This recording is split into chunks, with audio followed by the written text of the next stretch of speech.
Migrants coming into our country through a hole in our border wall. We're live in Jacumba with details.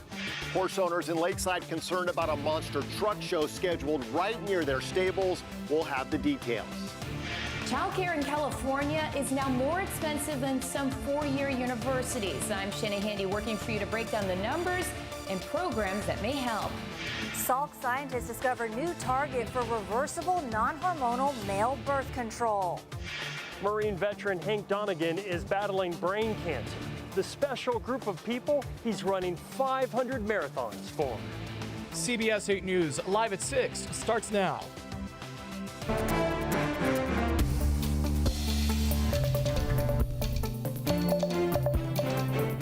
We've been hearing from some of you about a growing number of migrants at a camp in Jacumba. Good evening, I'm Jesse Pagan, in for Marcella Lee. I'm Carlo Cicchetto. We're also learning that some people looking to cross the border into the U.S. have turned to social media as their guide. CBS 8's Kirsten Holmes is live in Jacumba tonight, where she found a group of migrants waiting for Border Patrol to pick them up. Kirsten.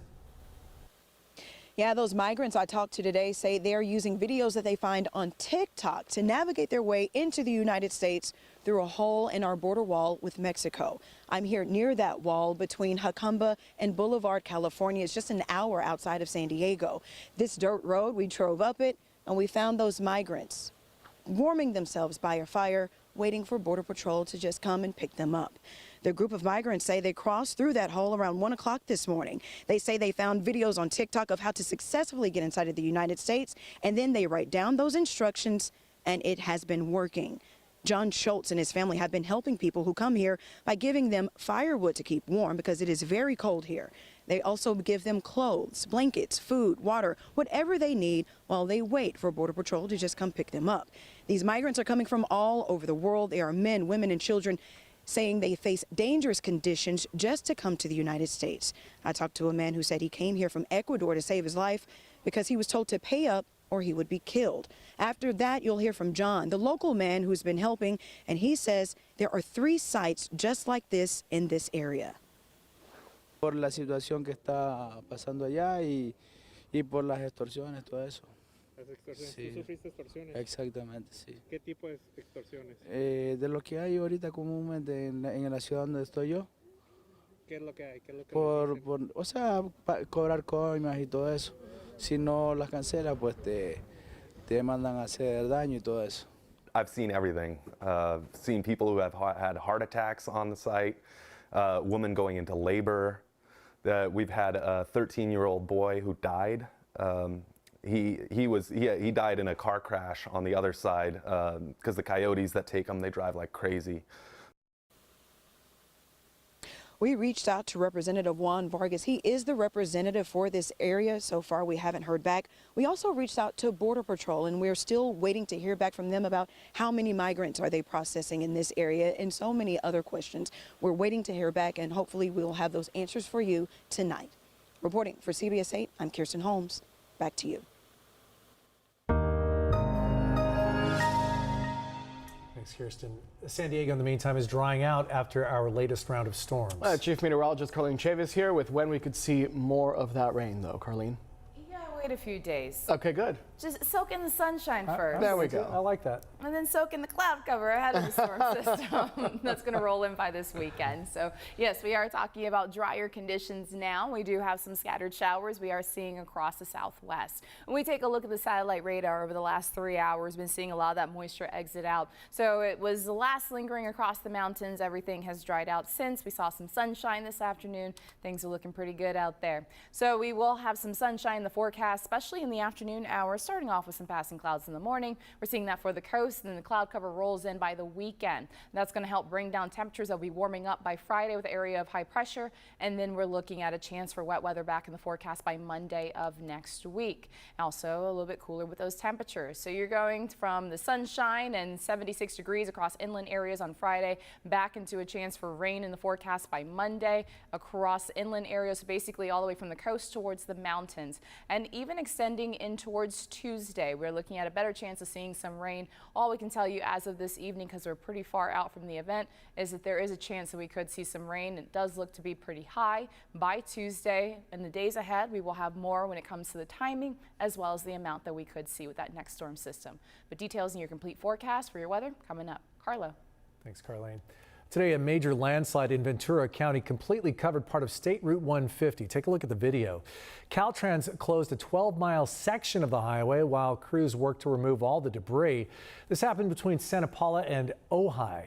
The landslide wiped out fences and threatened homes nearby. So far, though, there are no reports of any injuries, and it's unclear when that highway may be reopened.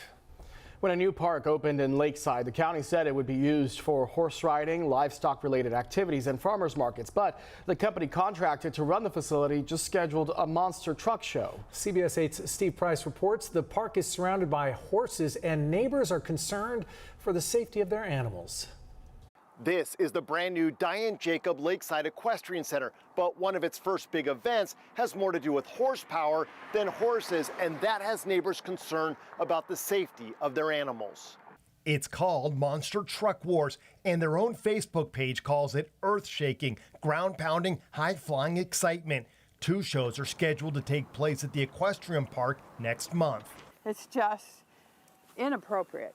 Joan Embry is unquestionably one of the world's leading advocates when it comes to protecting animals. Her ranch, which houses several horses, is just around the corner from the equestrian park. Sound is something that can really get a horse's attention and frighten them. She says their first instinct is usually to flee, and that's a huge safety risk. And if they start running around and bouncing off the fences, now it's muddy because of the rain, they can blow a tendon or injure themselves. The company contracted to run the facility acknowledged the community's concerns, adding in a statement, "We have already placed contractual obligations on the producers of the monster truck event to make modifications to their muffler systems to bring the noise within permissible standards mandated by the county." We would love for this beautiful facility to be used for the community in many, many ways. But this is not the event for this location.